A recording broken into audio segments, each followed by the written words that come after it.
Agilus diagnostics brought to you by special report. स्वतःला test करत रहा। महायुतीकडे 237 आमदारांचं संख्याबळ आहे, त्यामुळे कोणी रुसलं फुगलं तरी समजूत काढावी लागणार नाही असं अजित पवार म्हणाले।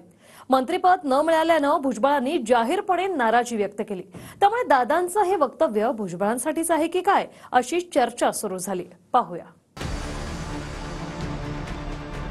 हाँ नाराज हूँ, क्या नाराज हूँ, अब इतना ही बोला ना मैंने। जहाँ नहीं चाहना वहाँ नहीं रहना। 237 पाठ बहुमत आहे, त्याच्यामुळे हा रुसला हा फुगला याला त्या ठिकाणी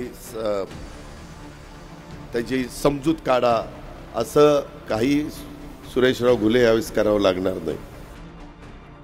महायुतीचे 237 आमदार आहेत, त्यामुळे कोणी फुगलं किंवा रुसलं तरी समजूत काढावी लागणार नाही असं अजित पवार यांनी म्हटलंय। दादांच्या या वक्तव्याचं टायमिंग खास आहे। मंत्रिपदी वर्णी न लागल्यामुळे छगन भुजबळ नाराज आहेत। पत्ता कापल्यानं त्यासाठी भुजबळांनी अजित पवारांना जबाबदार धरलाय। मात्र अजित पवारांनी स्पष्ट शब्दात नाव न घेता इरादे स्पष्ट केले आहेत। 237 पाठ बहुमत आहे, लागतायत 145, आहेत 237, त्याच्यामुळे हा रुसला हा फुगला याला त्या ठिकाणी त्याची समजूत काढा असं काही सुरेशराव घुले यावेळेस करावं लागणार नाही।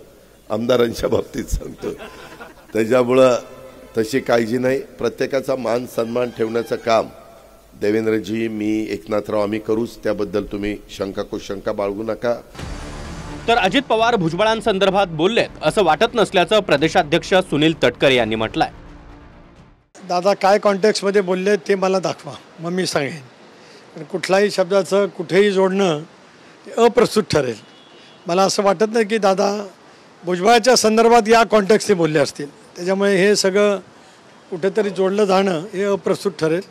मी स्पष्टपणाची राष्ट्रवादी काँग्रेस पक्षाची भूमिका यापूर्वीच दिलेल्या पत्रकार परिषदेमध्ये केलेली आहे। एक बाब स्पष्ट आहे की भुजबळ साहेब एक ज्येष्ठ असल्यामुळे एक विषय वेगळा आहे, तो त्याच पद्धतीने त्याच गांभीर्याने त्याची सोडवणूक केली जाईल। दररोज स्वतःला टेस्ट करत राहिलं पाहिजे, कारण टेस्ट करूनच मनुष्य बरा होतो।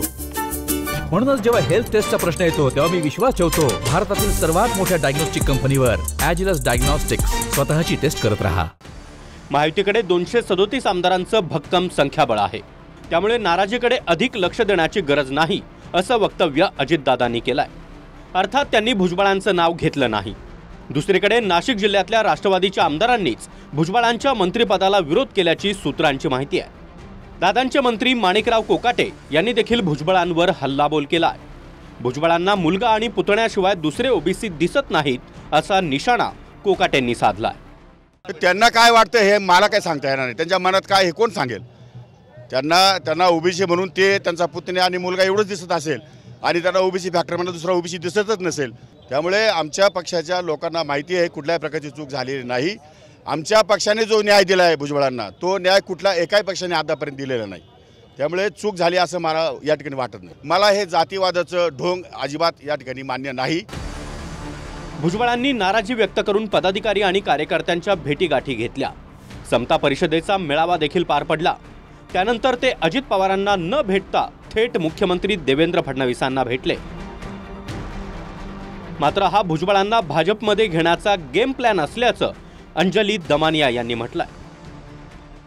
शंकेची पाल चुकचुकते की हे सगळं एक गेम प्लॅन तर नाही ना, कारण आपल्याला आठवत असेल मी फेब्रुवारी महिन्यातच म्हटलं होतं की भाजपच्या वाटेवर आहेत छगन भुजबळ, तेव्हा नाही करता आलं म्हणून तो प्रयोग जो आहे एक ओबीसी नेता भाजपमध्ये हवा म्हणून कदाचित हे छान नाटक रंगवलंय की त्यांना मंत्रिपद द्यायचं नाही, त्याच्यावर सुनील तटकरे अजित पवार काही म्हणणार नाही, त्यांच्या घरी कोणी विनवणी करायला जाणार नाही, मग ते छगन भुजबळांची भेट घेतील, कार्यकर्त्यांचं असं म्हणणं आहे की त्यांनी भाजपत जावं असं दाखवतील आणि नंतर त्यांना फडणवीस आपल्या पक्षात घेतील। तर हे सगळं त्यांचं कुठेतरी एक छान रंगवलेलं नाटक आहे असंच मला वाटतंय। छगन भुजबळांचा वापर करण्या एवढे ते काय दुधखुळे किंवा छोटे नेते नाही आहेत। त्यांना नेमकं काय करावं काय करू नये हे समजतं. अनेक वर्ष राजकीय चळवळीत ते काम करत आहेत आणि देवेंद्रजींनी आयुष्यामध्ये त्या ठिकाणी कोणाचा वापर करून राजकारण केलं नाही. त्यांचं राजकारण हे मेरिटवर आहे, गुणवत्तेवर आहे.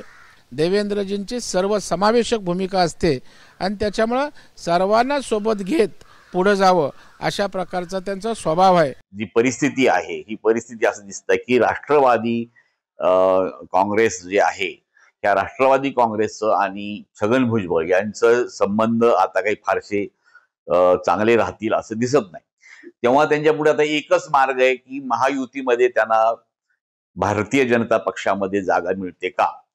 परंतु मला वाटत नाही की भारतीय जनता पक्षामध्ये सुद्धा इतक्या सहजपणे ती जागा त्यांना मिळेल, कारण महायुतीचा घटक असलेलाच राष्ट्रवादी काँग्रेस आहे.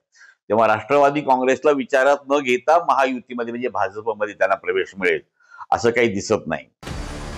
देवेंद्र फडणवीसांनी 8 ते 10 दिवस थांबण्यास सांगितलं असून मार्ग काढणार असल्याचं स्वतः भुजबळ यांनी म्हटलंय. त्यामुळे पुढच्या 10 दिवसात चित्र स्पष्ट होण्याची शक्यता आहे. मैं उस पुराने जमाने का सिक्का हूं, मुझे फेंक ना देना. हो सकता है तुम्हारे बुरे दिनों में यही सिक्का चल जाए. आजची टेस्ट लंग्सची म्हणजे फुफ्फुसांची. एखाद्या व्यक्तीकडे किती ताकद आहे हे बाहुंनी नाही, फुफ्फुसांवरून कळेल. तुम्ही पण टेस्ट करा, वाढदिवसांना कामी येईल. त्यामुळे जेव्हा हेल्थ टेस्टच्या बाबतीत माझा भरोसा आहे भारतातील सर्वात मोठ्या डायग्नॉस्टिक कंपनीवर, एजलेस डायग्नॉस्टिक्स. स्वतःला टेस्ट करत रहा. Bureau report, TV9 Marathi. Agilus diagnostics brought to you by special report. स्वतःला टेस्ट करत रहा.